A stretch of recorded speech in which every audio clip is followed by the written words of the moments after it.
I'd like to call to order the October 26, 2022 Council on Transportation meeting. I'd like to do a quick roll call just to confirm the members present. Ted Williams, myself here as chairman. Bobby Pfeiffer and John Gilbert are in the conference room. And online we have Marty Lesnar and Pam Scott. So it gives us a quorum of 5. Absent right now are Tom Holmes and Lee Beecham. The first item of business is the review and approval of the minutes from our February 24th, 2022 meeting. Those were distributed. Yeah, I'm sorry. I'm sorry. Is there, just to be good for tech, never about the hand raising. So just some hybrid. The Delaware room has a lot of picks up a lot of background noise, so no one is speaking, but if somebody wants to ask. So Pam, you are frozen. Great. I don't know if that was just me, but you were. Okay, Yeah. it's better now, but you're muted. Hey, Pam, I got what you were saying is that if anybody in this room wants to speak, we need to raise our hand and you will mute us. Yes. I will just go ahead and ask for a review and approval of our minutes of our February 24th meeting. Those were distributed out to everybody this morning. If I could hear a motion to approve those minutes, so move. Second. Okay, got a second? Second. All those in favor say aye. Aye. Aye. Okay. Thank you. So the minutes are approved. So, Chairman Williams, I don't put me on mute unless I'm getting a lot of background noise, because I don't have the ability to reach for my phone and raise my hand to speak. Okay, that's fine. I think it's more in this. I don't think I have any background noise. But Yep. I think it's more in this in the conference. Don't mute me. Okay. Okay. With that said, Pam and Secretary Jessica, will turn it back over to you. All right. Pam, are you putting the slides back up? Yes. Oh, yes. You can't see it. Hold on for 1 sec. Holy smokes. Hold on for 1 You sec. think after almost 3 years we would be Good gracious. I know, right? Yes. Okay. Here we go. All right. Thank you, Mr. Chairman. Thank you, everybody, for being with us today.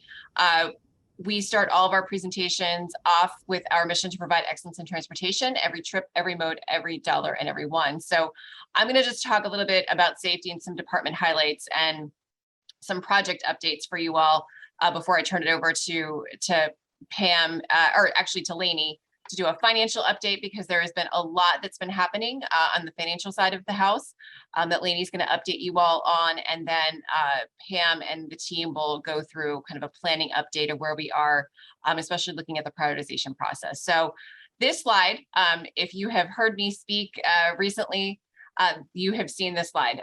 This is the safety slide that I have been using this slide since the beginning of this year at every presentation that I do. It is our roadway fatalities. So last year, you've heard me say, was the deadliest year that we've had in over 15 years with 139 fatalities. To date, we have had 125 fatalities, which is 12% higher than we were last year at this time. You can see on this slide, we have seen an increase in pedestrians, motorcyclists, all of the different modes with the fatalities that are occurring. So the Strategic Highway Safety Plan is our roadmap on how we are tackling safety in the state. We have 8 emphasis areas that we focus on with our partners in law enforcement, with Office of Highway Safety, with Safety and Homeland Security, and our advocates. We are seeing the majority of these crashes being attributed to speeding, aggressive driving, distracted driving, people under the influence, all of these things. So there's so much, from an engineering standpoint, we're focused on evaluating each accident and seeing, is there something that we could have been done differently? We also are taking a hard look at our projects and figuring out, one, we already incorporate all the different modes of transportation into the projects, but making sure that, we're finding ways to really separate the modes of transportation. And then also, how do we slow people down? That at the end of the day is really what we need to do. And so we're looking more at road diets, we're looking at roundabouts, we're looking at all these different things to see, from an engineering standpoint, what we can do. But again, that enforcement piece is critical. We have been working with our partners in law enforcement on different ideas around that. So more to come, but that's really my plea to all of you, is to drive safely out there and be cautious, especially those in vehicles, to be cautious of those that are walking and biking. It's not just roads aren't just for cars anymore. So we got to be mindful for all the modes that are out there. So next, I'll just go through some of the department highlights that we have going on. You're all familiar with the new division that we created with under Jim Pappas, the Division of Transportation, Resiliency, and Sustainability. Jim and Steph and the team have really been working on, the prioritization process of how we are going to be tackling those roads that are frequently flooded throughout the state. They've worked on a great mapping system. Again, the prioritization process is happening. From an EV standpoint, we submitted our NEVI plan to a USDOT over the summer. It was a joint effort with us and DENREC to submit our plan on how we are going to start the phasing of the electrification and adding more charging stations throughout the state. Phase 1 of the plan, we are required to focus on our alternative fueling corridor. So that is the I-95s, the Route 1s, 113. So that's the focus. The first charging stations will be focused along those corridors. And then at the same time, we're working with DENREC to develop our statewide EV charging plan. So we've been mapping where all the current EV chargers are, the ones that we've installed here at Delta that DENREC has done, but then all the ones that private industries have done as well, and mapping all of those and then identifying where our gaps are and making sure that we have adequate charging facilities throughout the state, and especially that are reaching everyone. The next thing I want to touch on, and we're going to talk a lot about this today, is equity in transportation. So when you're talking about safety, it feeds right into equity, and making sure that we are doing projects and creating a transportation network and providing transportation services that are equitable, that are accessible and safe for everyone, regardless of where they live or what mode of transportation that they are using. So we are looking at our projects, making sure that, one, we're incorporating all the modes of transportation, that we are connecting communities, we are connecting people to where they need to go, and that we are looking at it from a transit side of the house as well, and providing that transit service, that we have adequate sidewalks and adequate transit facilities, all of these things. So we really need to be looking at equity and looking at our projects and making sure that they are connecting people. And there are a lot of smaller projects that we have throughout the state that can have a huge impact on communities. And what we're going to talk about a little bit later is kind of looking at that prioritization process, and how do those small projects, how can they compete with the larger ones? And we'll get into more details here in a second. On the transit side, continuing on that, DART Connect has been a pilot we've been doing for the last over a year now, almost a year and a half. This is our micro transit pilot that we're doing between Georgetown and Millsboro. So this is replacing an existing fixed route that we had down there that was not very efficient in providing transit service. Micro transit is an on-demand transit service. So people can call and request the transit ride just like they would like an Uber or Lyft. And we have an app, we have a phone service that they can call to schedule this. And it's been extremely successful down there in Sussex. And so we're excited that we've been having conversations with the city of Newark about expanding this and piloting it in the city of Newark. So we were just at their city council meeting about a week or so ago, and we're going to be going out to the public and talking about some opportunities to expand this in the city of Newark. But reimagining and rethinking how we're providing transit service is going to be something we're going to be focused on here for the next few months. We continue our commitment to our Trails and Pathways program. I had the opportunity to be part of a U.S. delegation that traveled to the Netherlands last month as part of their urban mobility tour, and it was an incredible experience and a huge takeaway on their bike facilities, their pedestrian facilities, and what they're doing over there. And so lots of lessons learned that I'm excited to brief our staff about, and Bike Delaware and the advocates. There's just they are so far advanced in what they're doing over there from the biking standpoint, and we can take a lot and learn a lot from them and incorporate that here. Our safety campaign, again, the work for zone safety, you're all familiar with that. We continue to talk about that, especially as more and more work zones are popping up throughout the state. And then again, the online services that DMV provides, we're continuing to look to expand on those things. And of course, keep DE litter free. Please just don't litter and pick up trash if you see it. Anybody who wants to volunteer, adopt a highway, I'm all for it. One of the governor's initiatives. And so next, just some project highlights.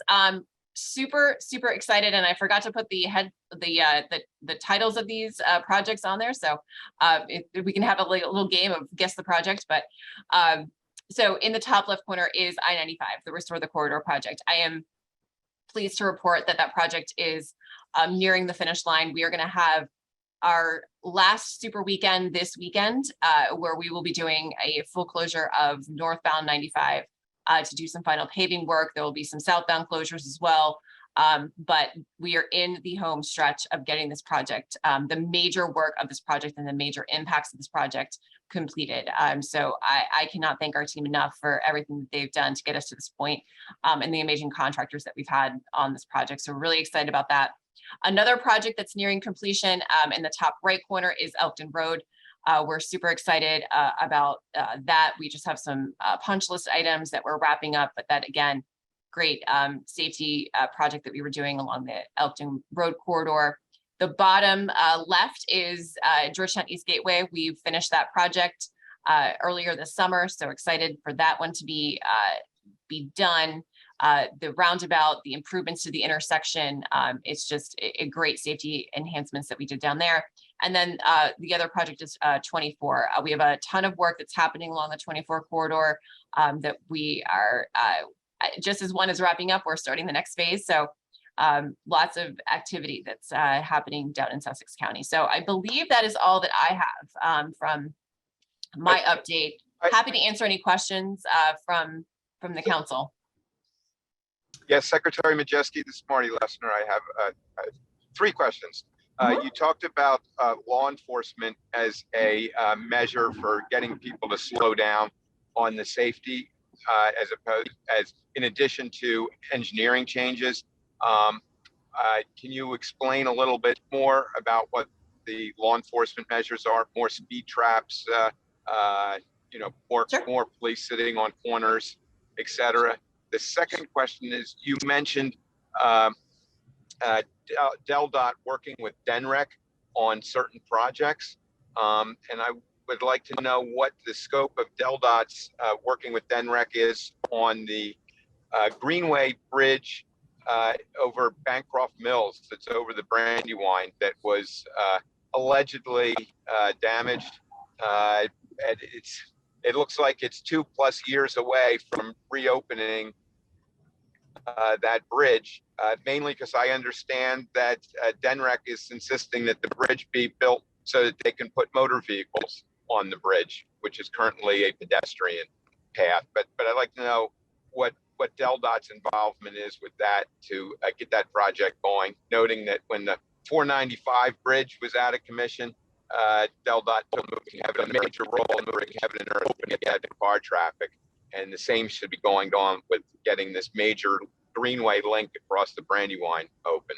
And the third question, batching them all my questions, is when we're talking about equity in transit, I'd like to know the status of the DART program, which puts DART passes on people's phones.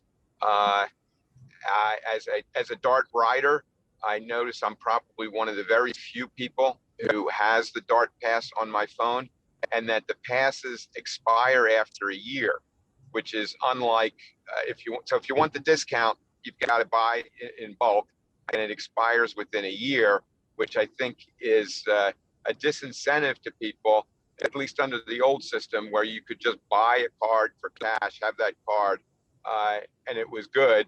And if it expired, you could refill it. which does not appear to be the capability of the current system. Those are batch my 3 questions. All right. So I'll start with the enforcement piece. So we have been working with DSP on some different pilots. So we piloted mobile speed cameras for the first time in the I-95 work zone. We were having a significant number of crashes that were occurring within that work zone. As you know, we contraflowed traffic. So we had lane reductions, narrow travel lanes. And so it was almost impossible for law enforcement to pull anyone over within that work zone. And even though we reduced the speed limit to 45 miles per hour, people were flying through there. So earlier this year, we got the approval to do the pilot through the General Assembly to install a camera on each northbound, southbound lanes. And since we did that, we have seen speeds reduced by 12% and accidents reduced by 50%. The number of citations is escaping me that we've done. I want to say it's in the maybe 8,000 citations that have been issued to date. But really, from our standpoint, there was a safety need. And that's where we pushed to get those cameras there. So, so that pilot, we've also been doing some, I would say, non-traditional enforcement where we have law enforcement in a Del Dot vehicle. And they are pulling people over. They're doing safety checks. They're doing everything from speed enforcement, different things of that nature. In one day, one afternoon, they ended up giving, and it was just in a random day, giving up, I think, over 50 some violations for speeding, distracted driving down in Sussex County. So trying to do more of the enforcement piece of things. We've asked for additional enforcement along major corridors where we again are seeing those speeding issues occur. But we understand that DSP has resources, resource limitations of their own. So any kind of outside the box thinking that we can do with them, like the cameras, I think that's where we need to kind of explore those options. Those cameras may not be, suitable for all locations, but definitely in a work zone where we had high crashes due to speeding, where law enforcement couldn't pull people over, that was an ideal location for us to test that out. So, so that's the enforcement piece. The Bancroft Bridge, I am not familiar with, so I'm not sure if Shantae is in the room, if she's familiar with this or not. We may need to get back to you on that one. Yeah, Nicole, I did text Jeff just to see if, Yeah. yeah, but if he does, I can follow back up. Yeah. So otherwise, we'll follow back up on the Bancroft Bridge because I'm not familiar. And then I know Okay. John Sisson is on as well. So if he can unmute himself, he can talk a little bit about the DART passes, the mobile passes that we've been doing. John. Yeah, so thanks. Great. Thanks. We have on the mobile passes, we have the daily pass, the 7-day, the 30-day, and the 20 ride. And we're trying to offer discounts for those who use our service a lot and take advantage of it. So there is a year expiration on those. So 20 rides over a year, we feel that there's plenty of time to take 20 rides over a year period. It helps us with our accounting too, not to have these liabilities out there for a long period of time. So we feel we're offering a good product to our customers. John, can you talk about how many people have downloaded the pass or you have been switching We over? have about 18%, as of September, about 18% of rides are being paid for with the mobile app. I don't know the total number of people who have it, and that varies over the time we've had it, but we're up to about 18% of all rides being used on the mobile app. Thanks, John. Secretary Majeski, could I ask a question? Sure. Getting back to the statewide EV charging plan. Is that Marty? If you're talking, you're going in and out. We can't hear. We can't make out what you're saying.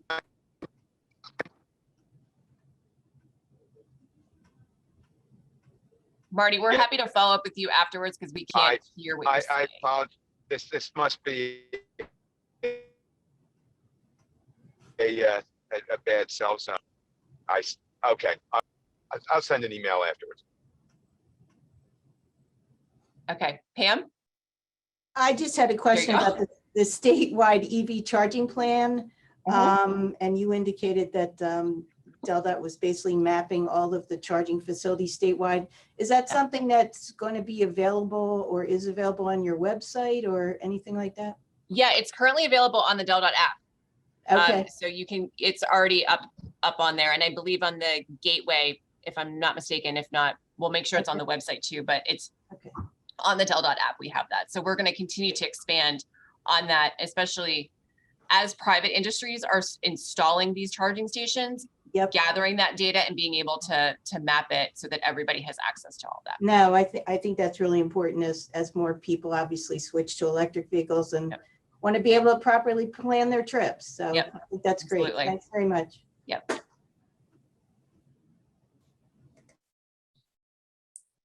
All right, thank you, Mr. Chairman.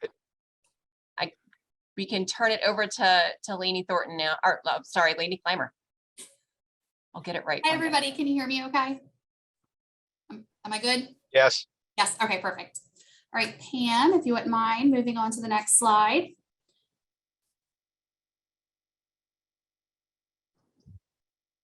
Okay, and one more. So we wanted to start off my presentation with an update on our most recent bond issue. So you may be aware that the department went to the bond market in August.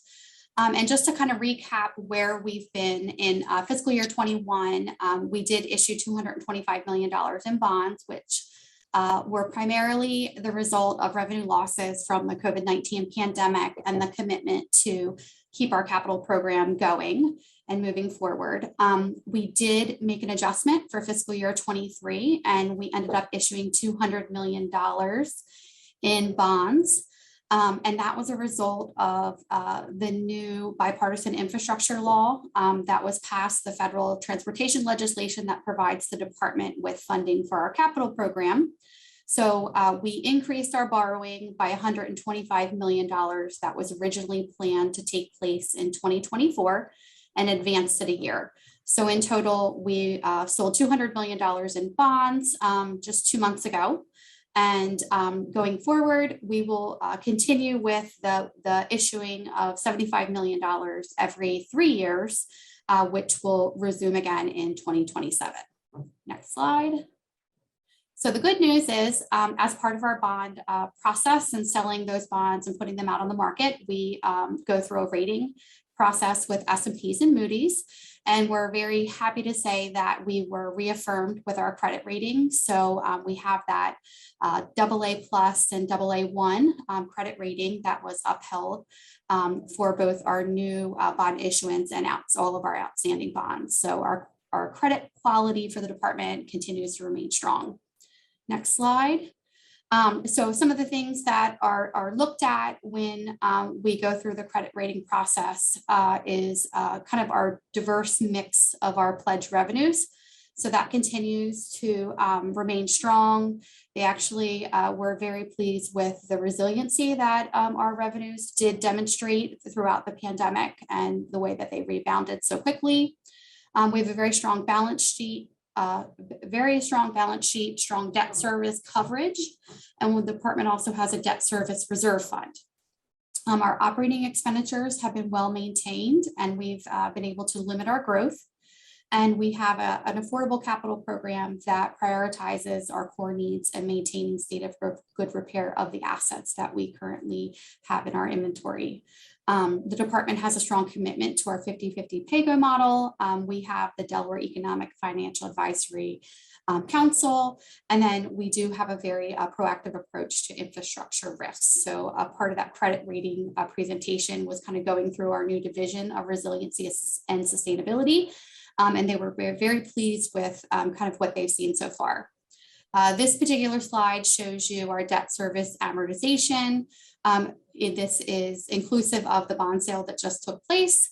So you'll see, within 5 years, we'll have 36% of our principal amortized, and by 15 years, 87%. And you'll see this kind of tax on the new borrowing as well as all outstanding debt service for the department. Next slide. This slide provides you with figures for our PAYGO revenues, our state capital program projections, our PAYGO percentage. So this is one of the factors I mentioned that is looked at. So very, very strong PAYGO percentage. So we're well under that 50%. And then our additional senior bonds test, it has very good coverage. The minimum being 5.47. So that is a factor of how many times the department would be able to pay its debt service, how many times over, just using the pledge revenue that we have coming into the department. So then next slide, we'll move into our projected revenues and expenditures. So these were just updated for the October DFAC. Just gives you a picture of where our motor fuel tax, DMV revenues, and toll revenues have been and where they're going. So the projections remain strong. We just had our October DFAC and we're kind of right at where we expect to be this time in the year for our fiscal year 23 revenue projections. And you can see, you know, we have in 22, we were able to exceed that fiscal year 19 total revenue value, which was the first time since the pandemic that we were able to achieve that. Next slide. This slide just demonstrates our debt service as a percentage of revenue. So this is one of the performance measures for the finance division. So we want to make sure that we're maintaining debt service as a percentage of revenue that's less than 20%. So you can see that we're well under that threshold now and going out until 2030. This slide provides our sources of funds for the department for fiscal year 23. So a little over $1 billion coming into the department. You'll see the I-95 and SR1 toll values, our DMV revenues coming into the Transportation Trust Fund, motor fuel taxes, our interest. There is some remaining federal stimulus funding that we are utilizing in our fiscal year 23 budget to support our DTC subsidy and our debt service payments for the department. You'll see the value that we'll be using of the bond proceeds for the most recent sale, our DTC fare box revenues, the federal funding allocation used towards our budget, as well as some miscellaneous revenue in there as well. Next slide.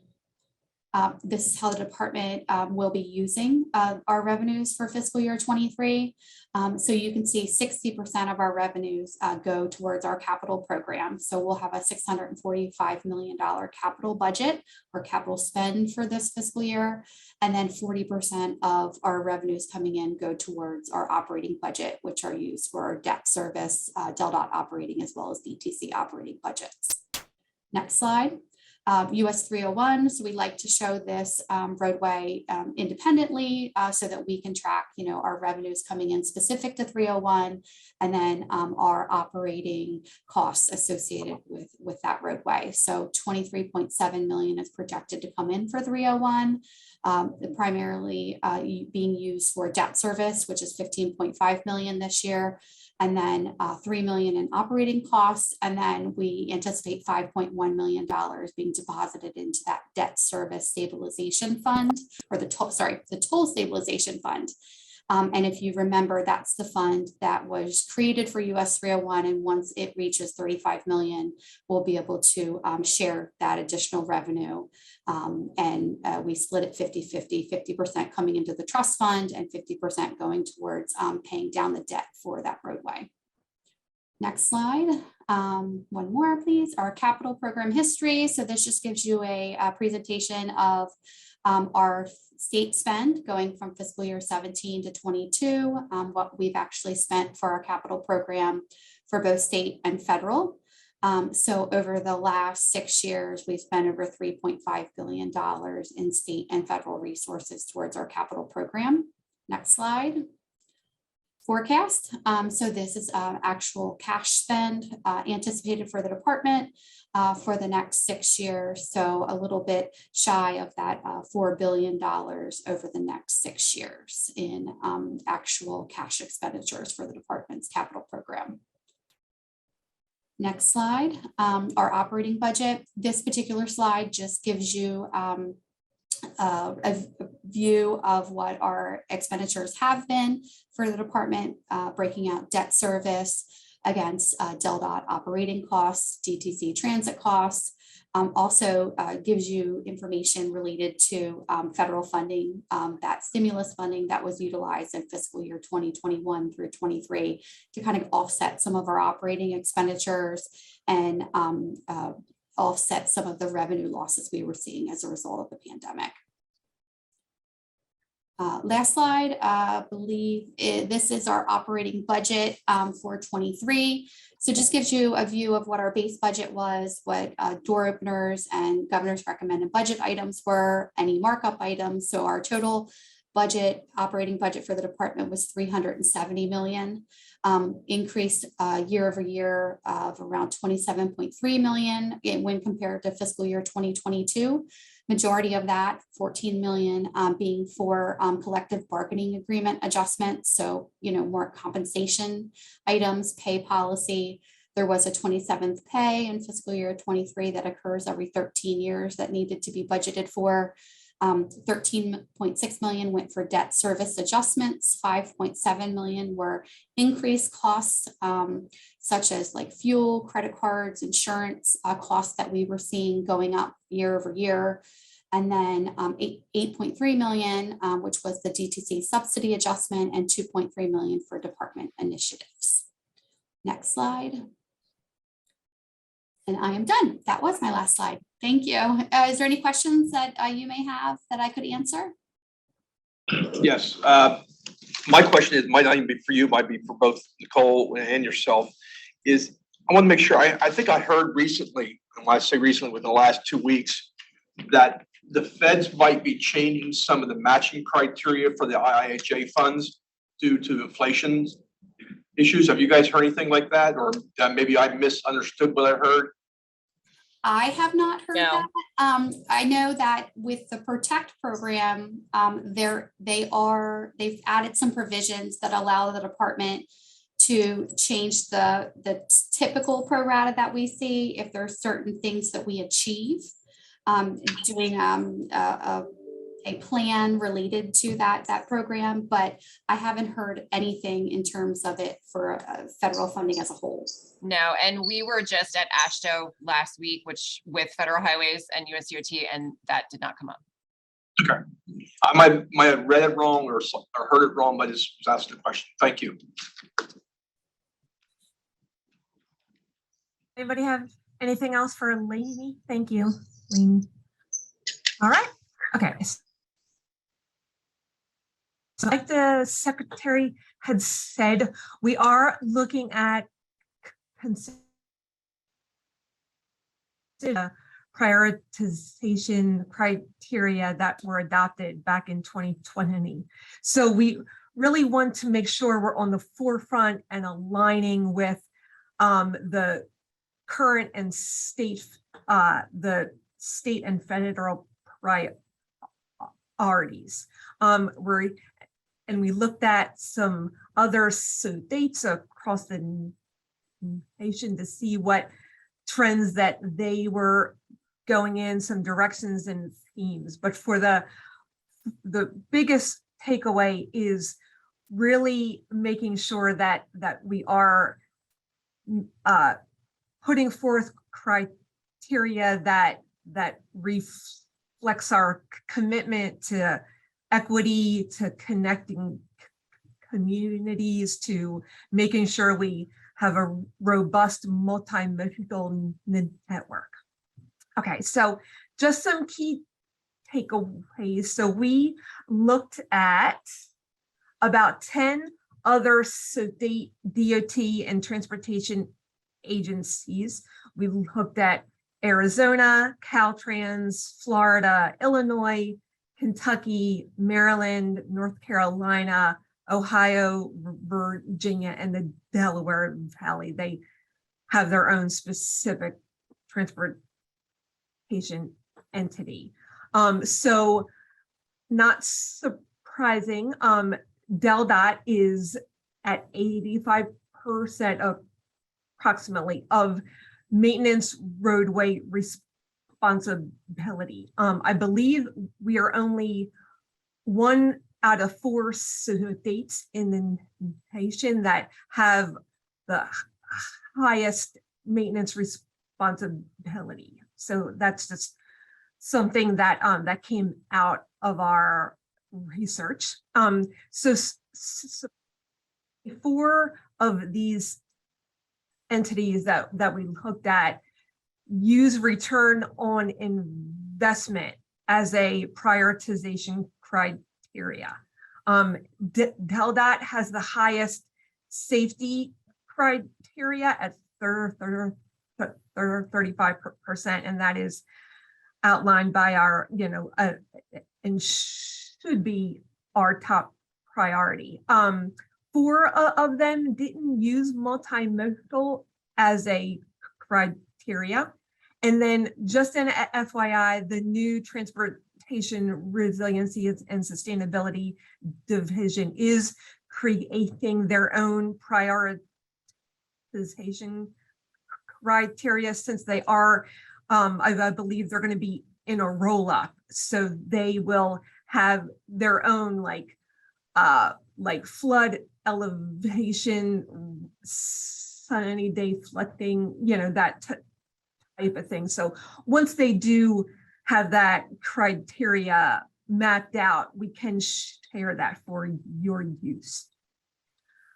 So for this meeting, what we wanted to do was just kind of introduce familiarize yourself again with what the current prioritization criteria is, and then give our thoughts on what we were thinking about, either raising up or decreasing slightly, getting your guys' feedback on that. And then in the December meeting, we could go into a more in-depth conversation on the actual numbers that could be proposed. And then if everybody is in agreement with that, then that could be voted on early next year and then implemented for the FY 25 to 30 CTP. So we were thinking about not changing anything to safety, keeping that at a robust 35%, looking at changing the vernacular of system operating effectiveness and making that just congestion, tweaking that some, really enhancing the multimodal connections and equity, making sure that we align ourselves with not only what Delaware should be doing and what we're working towards, but also the goals of the feds. And then the next one being economic, and so possibly doing some tweaks to that, changing up and making a more robust livability, community impact, environmental justice, and thinking of it not so much as like always just thinking about the EJ maps that the EPA did on where vulnerable communities are, but really thinking about where those vulnerable communities, like how they are getting from point A to point B. So not just where they live, but where they're taking the bus to, where they're driving to, walking to, and making sure that we have a robust high criteria for them to get to where they need to be. Work, pleasure, the grocery store, schools, and such. And then tweaking a bit the environmental impact, like putting in their sustainability. So most of our CTP projects, the environmental impact is usually mitigated by the Delaware Tree Bill, by creating wetlands, by protecting wetlands. So really kind of honing in on what that sustainability factor should be. And then the state and local priority, basically keeping that the same, making sure that our state strategies align and making sure that we're taking into account the current MPO's ranking and their importance to projects. So like I had said, we were wanting to introduce the updates, the refinements, some tweaks, talking about it, more refinement of the actual criteria numbers in December, adopting them in February, and then those would be used to develop the new CTP. So I do have some more updates on what we're doing in each county, but this is kind of the meat and potatoes of what I had wanted to speak to the council about. So Chairman, I didn't know if you wanted to kind of spur off that conversation to the council to get their thoughts on it. What you mentioned in there, the possibility of changing some of the scoring weights. That is not reflected in this document that you're showing to us today. I know that's something you're going to bring up by December, but I would like to see if you can at least get that out to the council members prior, like maybe sometime in the next couple of weeks, so that when we do meet in December, the council will have had a chance to already look at them and formulate their questions a little bit, or maybe even get our questions together and get them to you maybe prior to that, so you be able to walk through why you were making certain changes in the percentages. Yes. Because I know that I look at a lot of these, at least on the bottom, the second page where you talked about economic enhancement, livable community, all those things, those kind of all tie together pretty close. I mean, if you provide economic enhancement in a livable or an area that needs more community impact, you're going to see that. So, excuse me. Mr. Chairman? Yes. It would also be helpful, I think, to show what the current breakdown is against this proposed new breakdown. Absolutely. Yeah. Thank you very much.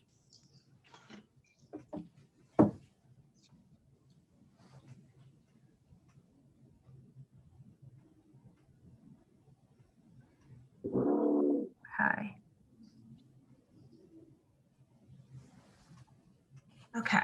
Was there anything else?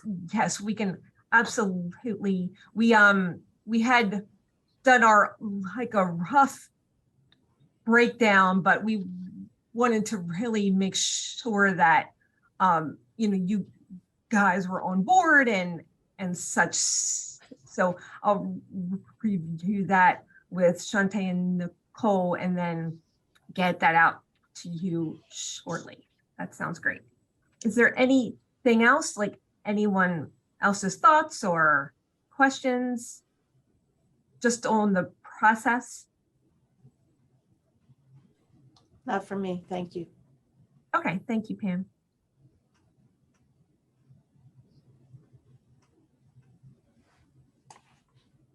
So just to give an update on each of the three counties. So there's a lot going on in all of them. We kind of wanted to do a summarization of what has been happening since we last met and throughout this year. So the Newcastle County Comp Plan was approved this year.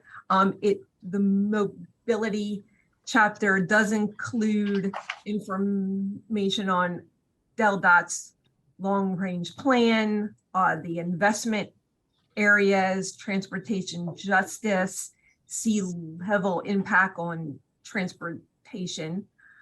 The WILMAPCO is in the process of doing their RTP, their Regional Transportation Plan update. So they're working on workshops with the county, the public, municipalities on their RTP. And we have been working closely with them on our aspirations list on what DelDOT thinks is a priority for the county. So that's been a great partnership with them.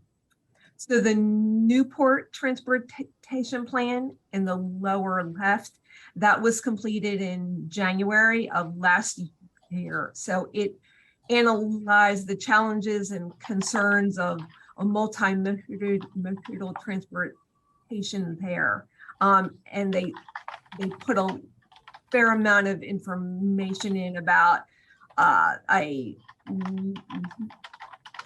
future Newport train station, as well as a CCED, so one that would be the first in the so that a very multimodal transit, walkable, bikeable downtown core that would not have a lot of vehicular traffic. So we did present to the mayor and the council on that just last month. They are interested in doing that. So we're going to be drafting a MOU with us, the county and the Newport to go further. So the things that are also happening. So the City of Newcastle Transportation Plan, they did an update to their plan. So that draft happened in August, and I think they're out for public comment, if I'm not mistaken. So that's just an update to their proposed projects, things that are important, parking, walkability, and such. And then something that just began with WILMAPCO is a Arden transportation plan. So there is going to be a public workshop. There was one, so sorry about that, yesterday. So they're just focused again on walking, biking, transit throughout the Ardens. And then for our transportation improvement districts, our TIDs, we have two of them in of note that are happening. So the Newark TID, the infrastructure fee and the monitoring programs are being reviewed, and they're having a workshop on November 3rd for the final approval. So that's going to be put into place very soon. So just a reminder that the transportation improvement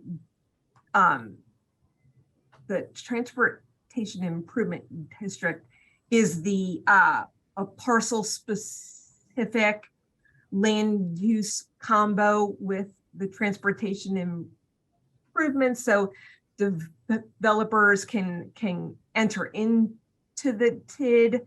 They pay a certain fee for their offsite improvements, and then that spurs CTP projects to be built, like we have a fund that money has to get used in that TID. So right now we have 5 in operation. There's 7 in development. We have collected approximately $12 million in developer fees. 9 million of that amount is excuse me, let me take that. So yeah, so $12 million in fees. 9 million has been built by the developers, and then we have 8 projects completed in the with DelDOT as part of the holistic TID list of projects. And then specifically Churchman's Crossing, so that was identified as a new TID. So we're currently doing the traffic modeling for that new TID, and we are signing the MOU with the county. That's actually being done right now. Next one is Kent. So we have the east-west freight corridor. So the Dover-Kent MPO completed the first phase. They've published their final draft. So they're part of that phase 1 is the study, which they have done. Phase 2 is the engineering analysis, and that's going to include assessment of a possible new route on the east-west freight corridor, the extent of a bypass or other long-term alternatives, determining the impact and cost of the pavement materials. So that's being done for the freight. And then we have the Dover Air Force Base compatibility use. So that we are working with the MPO. We had 2 charrettes it was like an interactive planning session to reuse the borrow pits near the Air Force Base. So to kind of repurpose that to some sort of economic generator. And then the downtown Dover circulation and parking plan. So the project team has been in talks with us. They're looking at short and long-term concepts of the parking, the mobility, just the way that traffic moves throughout the downtown core. And then for the TIDs, the Cheswold TID is in the initial round of modeling, and then that modeling should be done, or it's expected to be done by late summer. So that takes a while for all of that traffic modeling. And then the last one, our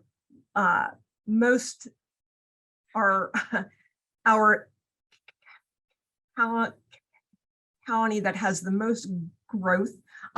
We have a bunch of things going on. The coastal corridors, we are setting up corridor committees that are being kicked off late this year to talk about various things that are important to them. We actually had a much larger area that we were going to focus on, but once we took a really hardcore look at the traffic analysis, we firm that up a bit more and are really looking at a very core area in that area. And just FYI, we have links to all of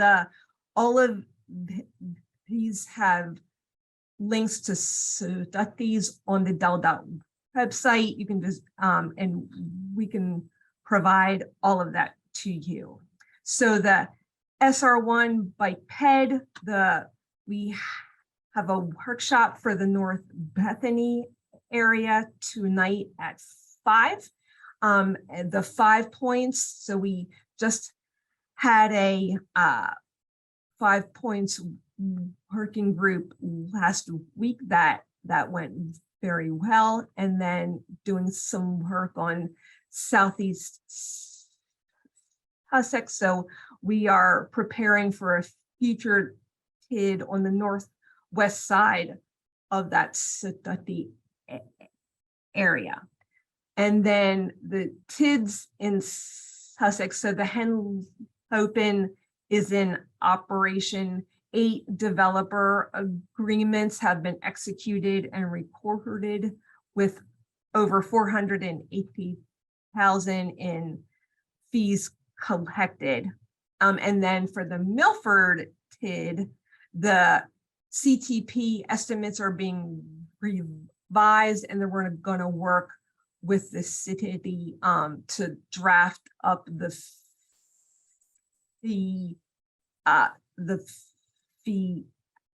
outlines for like how much it would cost either per square foot or per residential dwelling unit. And then lastly, just a few statewide updates. So we are on a 5-year rotation for the long range transportation plan. So it was last done in 2019. So we're going to be, we have just kicked off working on the 2024. The 2022 state freight plan was just adopted. We actually have that over to the feds for comment and approval. And then the Office of State Planning just submitted their annual report to the governor's office, and that really took on, they revamped the whole thing. It's much more user friendly, has infographics, so I would highly recommend looking that over if you are interested. And then if you are under a rock and you haven't heard, there is a new flight airline carrier that's going to be out of the Wilmington airport. They are looking to begin flights in February to 5 Florida destinations. And then just an FYI, we are doing an update to the SR1 corridor capacity preservation plan too. So that will have some public workshops in Kent and Sussex in November. And that's all I had. Does anybody have any questions on any of those updates?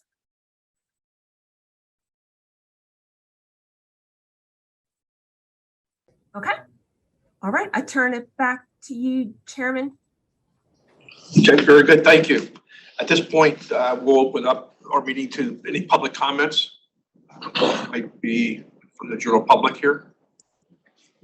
I don't think we see anybody there. Do we have any online for public comments? I don't see anything online. Okay. Close the public comments. I will ask the council if anybody has anything they would like to bring up. I know I have one item. This is more for you, Nicole. where do we stand with, I think we still have 2 open positions on the council. And I was going to ask about one individual that hasn't been able to attend for the last few meetings. And I don't know if he is still looking to be involved or not, but I'd like to see the council get back to a complete council. Yes, absolutely. And we are working with the governor's office, their boards and commissions section to move with that, some appointments. I know there's been at least 2 individuals that have expressed interest, and we have forwarded that information to the governor's office for their consideration. So we'll follow back up with them, and then we can discuss the current member that Yeah, on the attendance issue. Lee Beecham, we've actually tried to. Oh, Pam is frozen again on my There is screen. No, oh, sorry. We can follow up on the current member that has not attended and see kind of where we stand. I think if you miss so many consecutive meetings, then you're no longer on the council. So we'll address that. Hopefully I'll have an update for you in December when you all meet.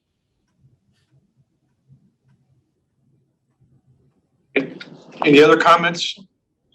Hearing none, I'll entertain a motion to adjourn the October 26th meeting. So moved. We have a motion by Bobby Flay, and a second by Pam Scott. We are adjourned. Thank you very much.